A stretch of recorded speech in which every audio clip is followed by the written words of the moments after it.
We get the current Daf, Mesechta Bava Metzia Daf Pei. You begin on the top line of the Amid, where we continue on the theme of this parak of a Seicher regarding renting things. So we continue with a case that we spoke about of renting an animal, but we're talking specifically regarding plowing and regarding damages that could be incurred during the rental. Throughout the entire world. So we're discussing today's Daf as a Seicher Abara. Someone rents a cow, Lachrish Bahar, to plow in the mountain, and v'chodesh bebika.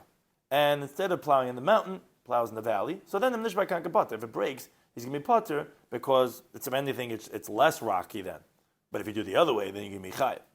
Hamaycher par lechaver. If someone sells a cow to his friend, it had one blemish. Now, interesting, but sinfa ben amumin. But the guy said a whole settle of blemishes that it has. And the truth is, it didn't have those blemishes. But it had that one that it did have. And the guy ends up finding out it has the blemish. As we'll explain in the Gemara, that's actually mekach tois. Even the guy told him, he says, it's terrible. Terrible, this car, everything. The doors don't, the horn doesn't beep, and the doors don't close. And the guy checks out the car, and it has all the things. But it has actually one problem that he did mention, which it actually dies in the middle of driving, So then actually it's going to be a mekach tois, as the Gemara will explain the reason for that. Hazerches chamar, similar to donkey, to bring wheat. And sometimes you have this where you have the contract, you're only going to go and rent a car, and they said you're only allowed to go, and then the Miami-Dade area, and the guy he goes to Boca, whatever, They have a sa'arin, bring sa'arin in it. It's a chayv. And we'll see, because even though sa'arin is actually weighs less, the nafach, the bulk of it actually is harsh, like the load itself. And the Gemara is going to have a machlekes on Marom actually is it kosher lim masay, kosher kim masay. And the Gemara also tells us that all craftsmen, they're like a paid custodian when they have the object that they're working on. You give it to your tailor, the suit, that suit that he's working on is like a shemer sacher, hence he'll be chayev and geneva v'aveda. So we begin the current Daf Pei, top line of the Amid, says the Mishnah, continue on this theme of haseicher. Haseicher is apara lachrish. Someone rents a cow to plow. Now, as Rashi tells us that, besides renting the cow, all the plowing tools of the owner of the animal are coming along, and the youth are going with the animal because you need workers to help also. You have one guy holds on to the darvin, the goad, and goad someone on, like you get him, goad him. So that's like to help the cow focus where it should be going on the furrows. And then you have another guy who goes after the plow, and he weighs down the yesed, which is the blade that goes into the ground. Obviously, anyone knows basic about plowing is like you have the blade that in the ground that's making these furrows so that you can then plant. Which that's in this tool you have an iron piece that's called the kolter balaz, which that's what we call the kankan in the Mishnah, which that's the tool that primarily is digging into the ground to make a hole. So what happens if a guy rented this cow to plow bahar in the mountain? B'chodesh bebek ended plowing into a valley. So if this kolter blaz, if this metal piece, the plow piece, breaks, but he's going to be exempt. If anything, he did it even in a less dangerous area than he rented it for. But if let's say he was to plow in the valley, and then he plowed on the mountain and the plow broke, then he's going to be liable because mountains are harder than to plow, because it's rocky terrain over there, and therefore since he deviated from the agreement, he's going to be chayiv. So too says the Mishnah, let's say lodish bekitnis. Let's say he rented someone's cow to thresh beans. V'dash betfu, and instead he threshed grain. So pater, if let's say the animal slipped and was injured, the seicher is not going to be liable.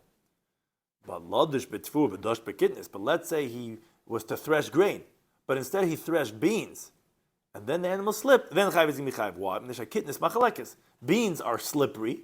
That might have caused the cow to slip, and that was not what you rented the cow for. Therefore, you're going to be chayiv. Okay, now the Gemara goes to the opening halacha of our Mishnah. You told me that if the renter deviated from the contract, instead of taking it to a valley, took it to the mountain, okay, that's his negligence. He's chayiv if the plow breaks. Says Gemara, where he didn't deviate. So the owner of the cow has no claim on the renter. Now, these other two youth that were in deployment, the guy who was leading the animal, and the guy who was holding on to the plow from the back, or hired laborers, so it has nothing to do with the renter, but it has to do with the owner of the cow. If the renter didn't deviate, man meshalem, which one of these two youth is negligent in the breaking of the kankan of the plow? So Amar Papi says, the nokat parasha, the one who's holding on to the goad, the guy in the front who's leading the animal, he's the one that's mesham, he pays. Why? Because obviously he didn't lead the cow very well by the fact that he deviated from the row of the furrow to where it was rocky, is what caused the plow to break. However, Rav Sheshabri David Yomei says, no, the other one, the nokat mana, the one who's holding on to the coulter, to the kankan, to the middle piece in the back, he's mesham, he has to pay because he obviously dug it too deep into the ground and it cracked. So Zimah B'Hilchas Halacha is the nokat mana mesham. The one who was holding on to the plow piece in the back, he has to pay because if he had not dug it in so much into the ground, it would not have broken when they got off from the course of the road that they were going in. And moreover, says the Gemara, V'duchta de michzika gondari, if it was a place that they both knew that it was on a mountain that's full with rocks and stones and granite and all these harsh places, then tavai mashama, they both have to pay. Because they should have been very careful. Because any light deviation, even of the one who's leading it, will cause it to break. So Rashi's words are, so it's a davar mutbu safik. Taisus says that, what shaykhis?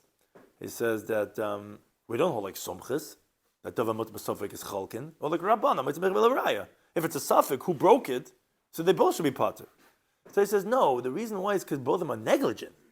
Because since it's in the place where there's granite and rock, and it could break very easily. Each one of them should have been very, very careful for his friend, just like himself, and to warn him from the fact that they didn't warn each other. He's also considered negligent, and therefore both of them are going to be chayav. Now, continue on this theme regarding animals. Amar Rabbi Yechanan says, if someone sells a cow to his friend, not rents it, sells it, Vamalein tells him, Padazu, I want you to know about this cow I'm selling you. Nakchonasi, it gores. Nashchonasi, it bites. Batansi, it kicks. Ravtanasi, it lays down. A really, ODD, oppositional defiant disorder type of an animal. This cow has meltdowns, he goes crazy, I'm just warning you. But, interestingly, it actually did not have all these problems. It only had one problem. One of all these problems that he mentioned. But he stuck it in with all these other blemishes, which it didn't have. So interestingly, says the Gemara, that it's going to be a mistaken acquisition.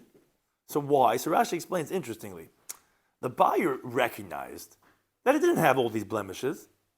So he thought he must be lying regarding all of them. So wait a second, why is the seller saying all these things?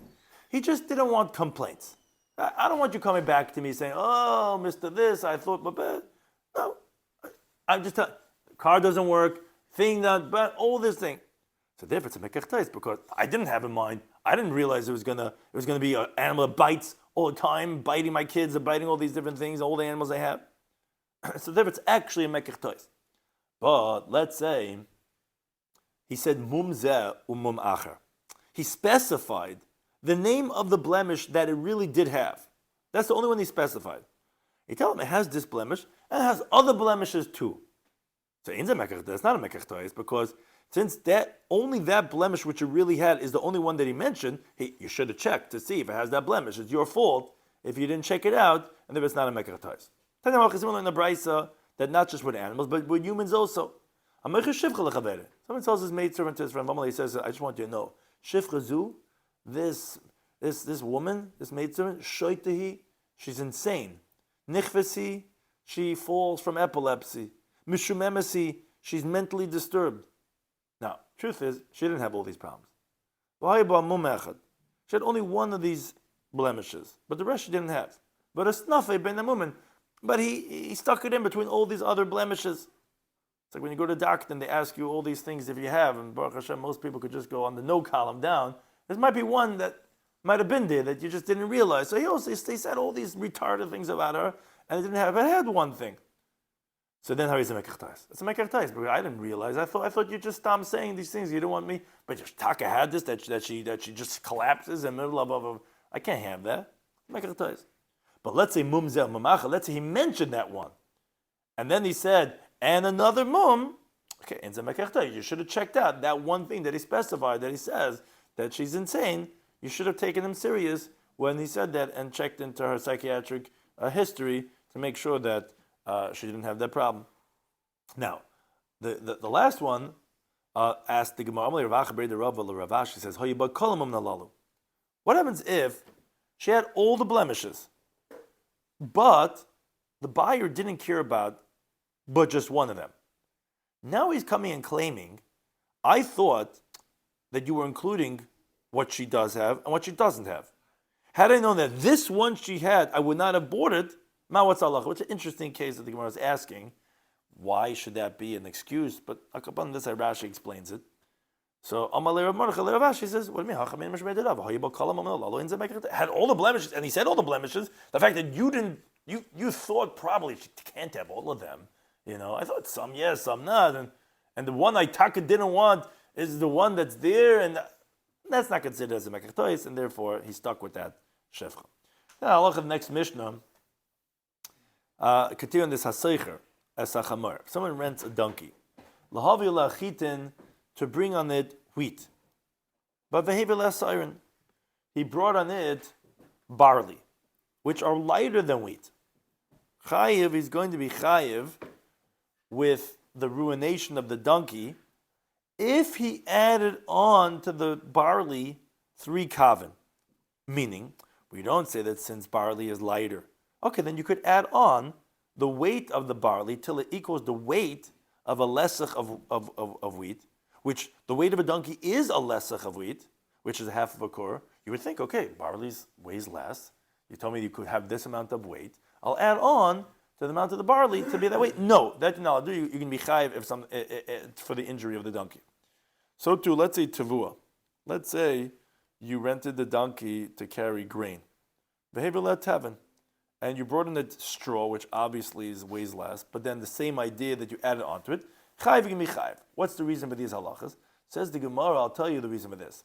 Is because because the bulk, the volume, is kasha kamasi, is harsh like load.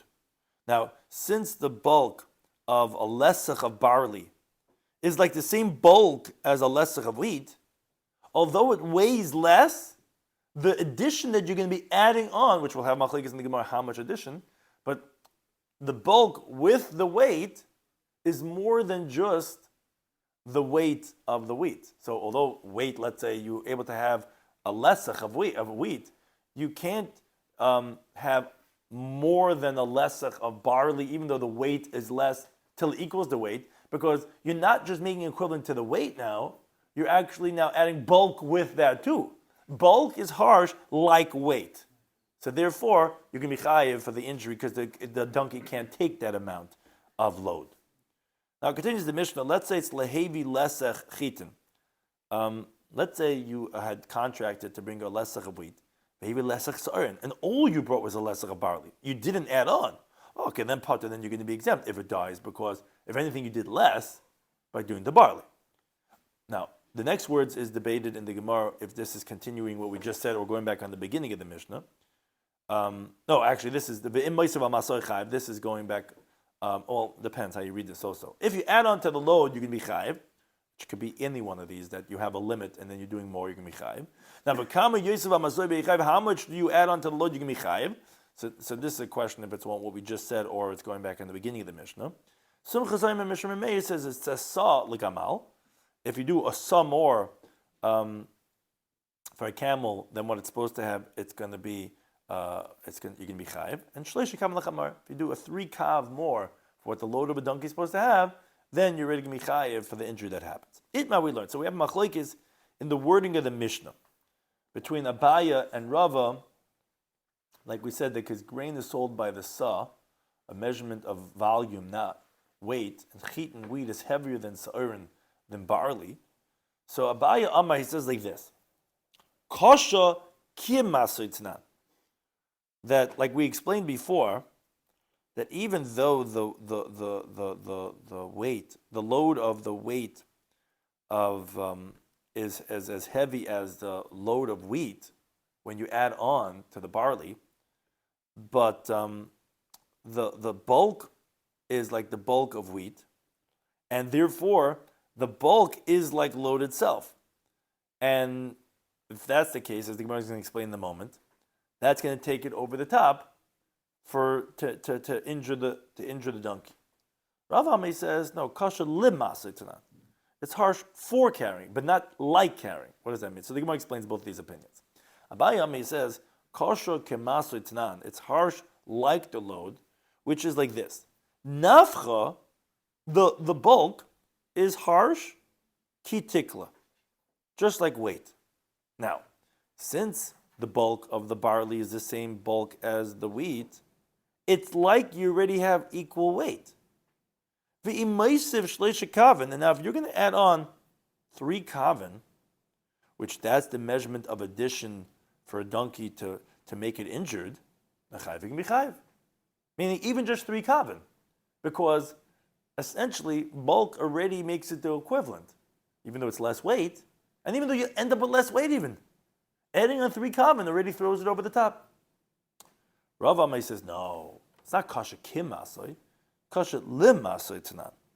So what does that mean? It means to say, if you're going to equal the weight of the barley to the weight of the wheat, for example, you added on not 3 kavan, but 6 kavan, a whole saw on the lesech, so then you have a lot of volume of bulk over here. So much bulk is harsh for the load, and that volume is going to be an addition that's going to ruin the donkey. Because like Rav explains, he says, tikla ki tikla, meaning you're not chayev until you equal out the weight of the barley to the weight of the wheat. Then is where you're going to have the nafcha havatei sefes. Then the bulk is going to be an addition. But if let's say the bulk is equal, but the weight of the barley is less, says Rav, then we don't say that the bulk is the equal bulk is like weight itself, like a baya, to now be chayiv and adding on in just 3 kavan, because the gears is kasha limasli, which it is harsh for the load, but it's not kasha kimas. It's not like the load itself. So therefore, essentially, what we're coming out is machlekes Abai and Rava. How much is a problem by adding on, even though they're coming from very different angles? According to Abaya, adding on 3 kav is already because the bulk already is like weight. So if you have equal bulk, even though the weight is much less in the barley, it's the same thing. Adding on 3 kav will be just like adding on any measurement of 3 kav, which is problematic. Rabbi says, no. You could add 3 kav. 3 kav will not take you to the weight. A lesach of wheat is a saw less of weight than wheat. If you add a saw, now that's going to equal the weight. Oh, and now that it's equal weight, and you have the bulk of way more barley, that's going to be problematic. That's machlekes Abai and Rava how to read the Mishnah. So now the Gemara actually asks on Rava from our Mishnah. Now we learned the Mishnah that said, let's say he was contracted Levi Lesach Chitin to bring a lesach of wheat. Instead of heavy lesach starting, they brought a lesach of barley. So I said, okay, pot is pot, because if anything you're doing less, then the barley weighs less. Says the Mishnah, if you add it on to the load, then chayvig michayv. Meaning, it sounds like it's going on the case of the barley. What we just said. Instead of doing wheat, you did barley, which is the weighs less, you potter. But if you add on, then you're going to be michayv. My lab, aren't we talking about that how much you're adding on, which is normally when we problematic adding on, is shleishes kav, is 3 kav, like Abaya. Not like a Rava, because according to Rava, it's not problematic yet with 3 kav, it's a problem with 6 kav, which is a saw. So no, we're talking about saw. And what the Mishnah was saying was like this. If someone contracted to bring a lesser of wheat and instead he brought a lesser of barley, he's going to be potter, even though he changed, because the change was, if anything, doing less. But if he adds on up until the weight of the wheat that he had contracted for, then he's going to be chayiv because of the additional bulk besides the weight that's equal now. Says, how could you say that? Read the next words of the Mishnah. Valakatani. The Mishnah then continues and explains what it just said. The Mishnah says, how much should be added on to the load that you're going to be chayiv? Said the Mishnah, some chazayim and Mishum Remeir sa legamal, a sa for a camel, and shloisha kaven lechamar, 3 kav for the donkey. That's like a baya, not like the way Rav is trying to explain that it's 6 kaven, that of a sa. So the Gemara says, no, hachi kamar. This is what we said, that Rava holds that these words are not going on what we just said. It's qualifying the ratio of the Mishnah. It's going on where you didn't deviate. Rather like this. Chitin, if you contract to be wheat, vehevi chitin, and you brought wheat. Or sarin, you contract to being barley, vehevi, and you brought barley.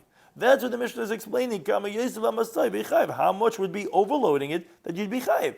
And that's some chasayim. Shemar Meir is a sol gamal and shleisha kav lechamar and 3 kav for a donkey. And it's different teachings. This for Kama Yosef is not going on the previous case of that you contracted being wheat and you brought barley instead, which Tais is discussed and shows you how, according to Abai and Rava, how to read the Mishnah. But it's like, again, like we just explained. The Gemara says, okay, Tashma, try to bring a raya, not like Abai from the following brisa. Brisa says, if let's say someone contracted lahevi lesach chitin, to bring a lesach of wheat.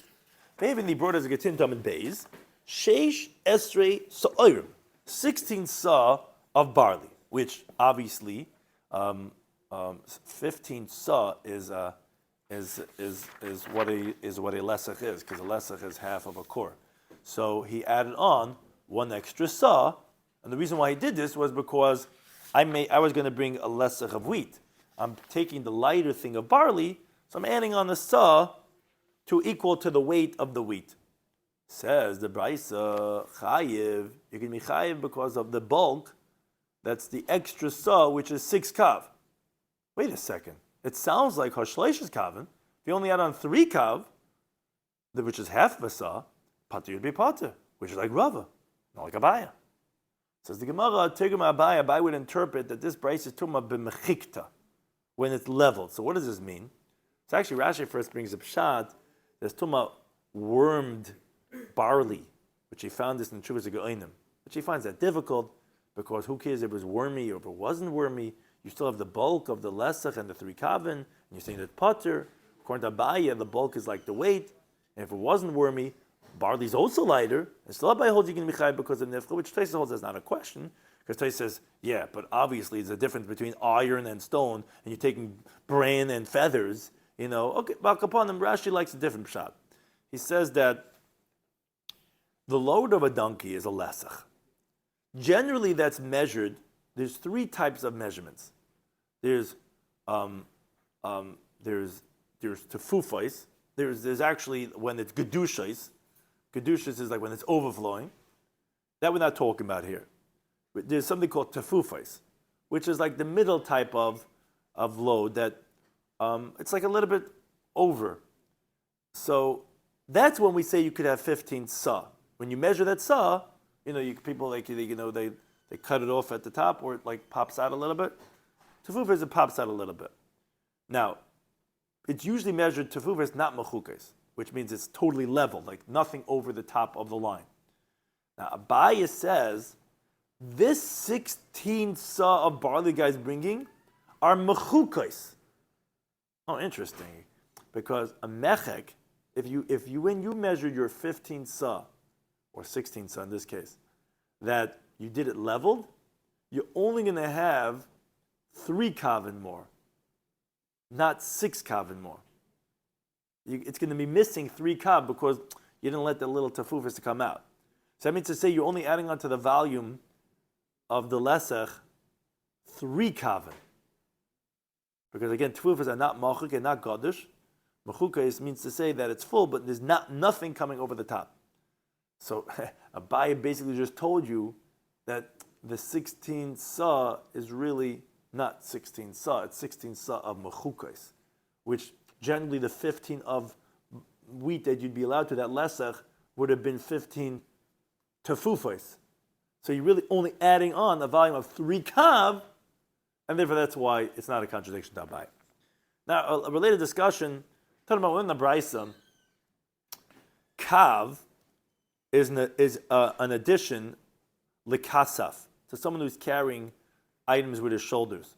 Meaning, if someone had added on a kav, or what he told the movers that the weight is going to be, the porters, he's going to be responsible for the injury of the porter. Which actually Rashi says from here you learn out that a weight that a regular person is responsible to carry is 30 kav, which is 5 sa. Because we learned in the Mishnah that the addition of that you're responsible for damaging the donkey is 3 kav, which is half a sa.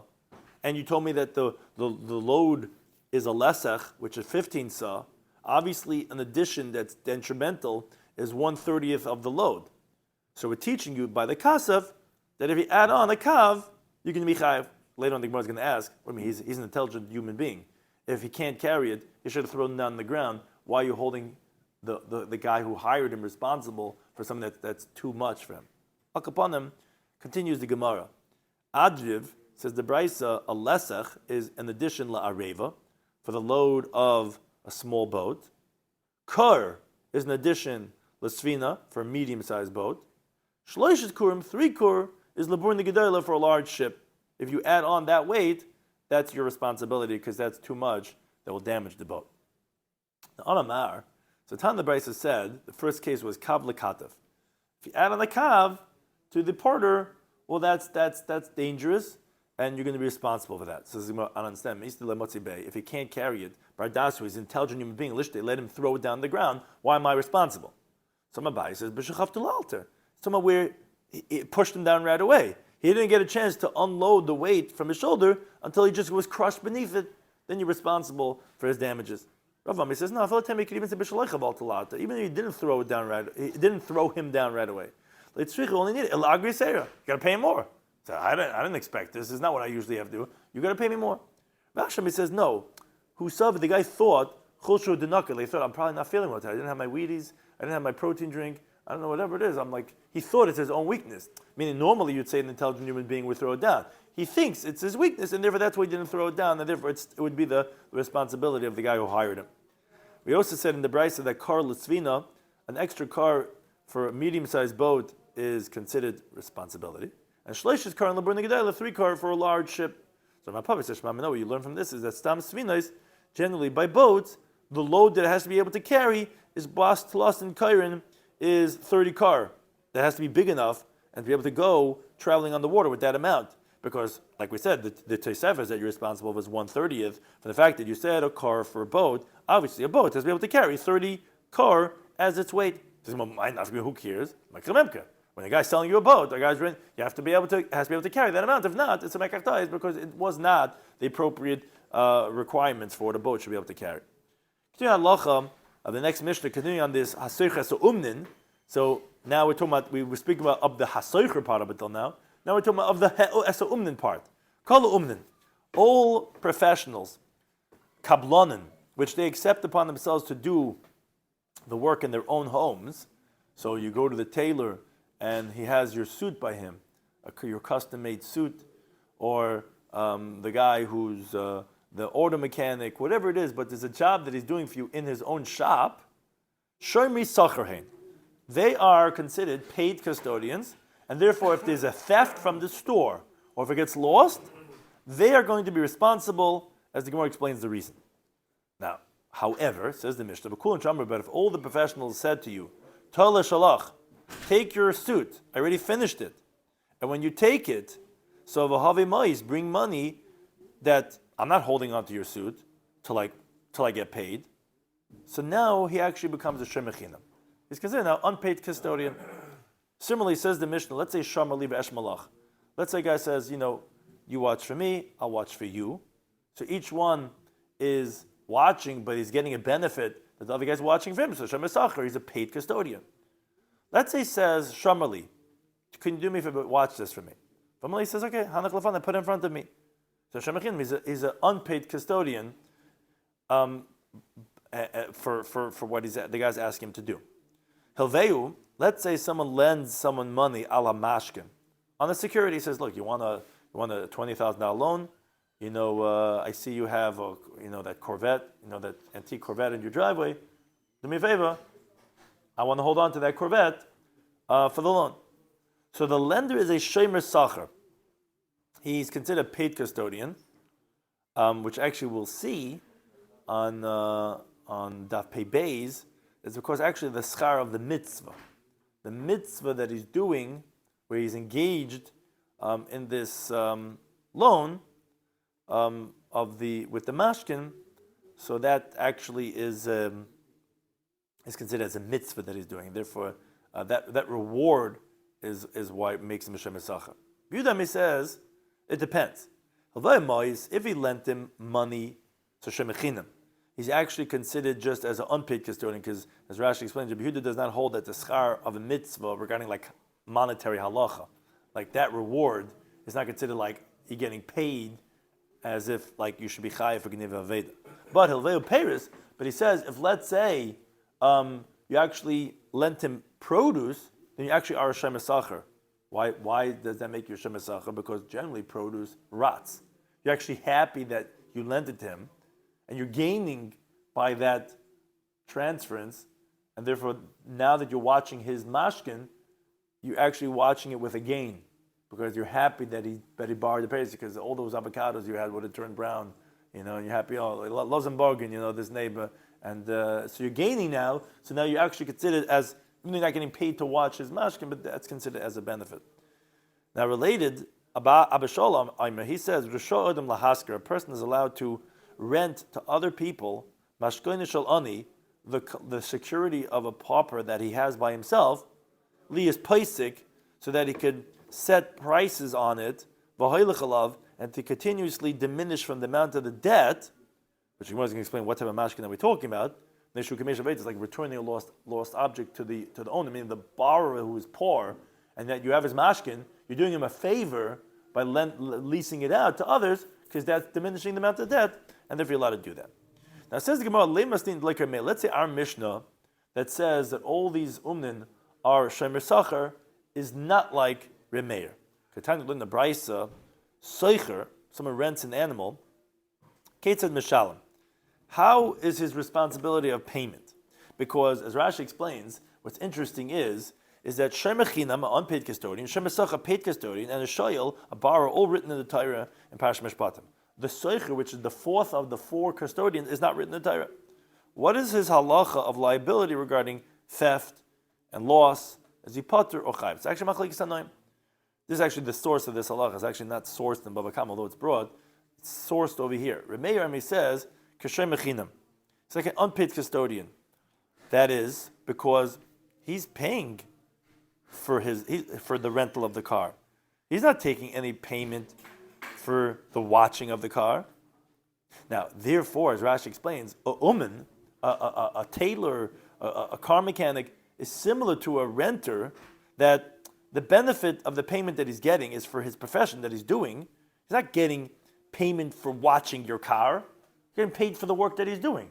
So why would I be a Shemer Sacher? A Seicher, a renter, and the Uman, which is the halacha of a Mishnah, which we're saying is not like Remeir, is like a Shemer Chinam. Yudami says, no, Shemer Sacher. You're like a paid custodian. Why? Because ultimately it's by you for your benefit. Even though that the payment is for your work, you're still a Shemer Sacher. Because if you would not have paid for the rental, you would be a shoyel. You'd be a borrower.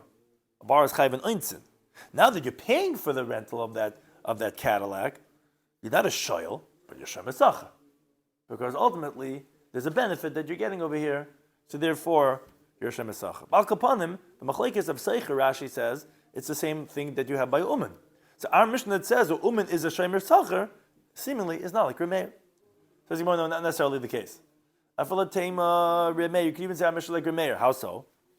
Because Bahia, no, that benefit, the Koshavik Kuli Alma, that this proprietor, the customer, leaves all the other proprietors, va'agor le'ledidei, and he hires you, the tailor, you, the order mechanic, have a ilevei Shemer Sacher. That benefit that he picked you makes you into a paid custodian, because there's a benefit over here by picking you. So if that's the case, so Seichanami, why didn't you say something by the renter too? But here, no, the Kashabi Kuli Alma. The fact that the owner of the dollar rental, of the Ari's rental, is that he leaves everyone else. And he rents it to you, that should make you the renter also Shemer Sacher, because he's renting it to you. There's 10 bachrim waiting for this car to go on a date. I rented it to you. So that also should be a benefit, should make you up into Shemer Sacher, not a Shemer Chinam. So you might say, you're right, Ella, that's not a good approach. Well, different approaches. I feel you could even say it's Remeir. How so? So Bahia no, that benefit, the Kiyov le Tfei Purta, as Rashi explains, when the guy is paying the tailor, you can't be exact to know exactly the amount for the job that's done, for the work that you did, that you shouldn't be giving him a little bit more. So that benefit that you're giving him a little bit more, how much did you work? I don't know, I think it's around, a certain amount. And you're paying him a little bit more, because you got to pay him for what he did. That makes the craftsman into a Shem Esachar. So the Gemara says, wait, second now, why don't you say the same as by the renter? Aren't we also possibly talking about the Kumash V'lei Tvei Porta, that he rents it to him a little bit cheaper than other people who rent out their animals? Wouldn't Remeir even say over there that it's a Shem Echinam? Why is that any different than that little benefit of not being exact? So Ella rather says, you can say the Mishnah of Remeir because Bahia no the toughest la'igre, the benefit that the tailor, the craftsman has, that he's holding on to his wages, he doesn't have to come in and out trying to get paid. That makes him into Shem Esachar.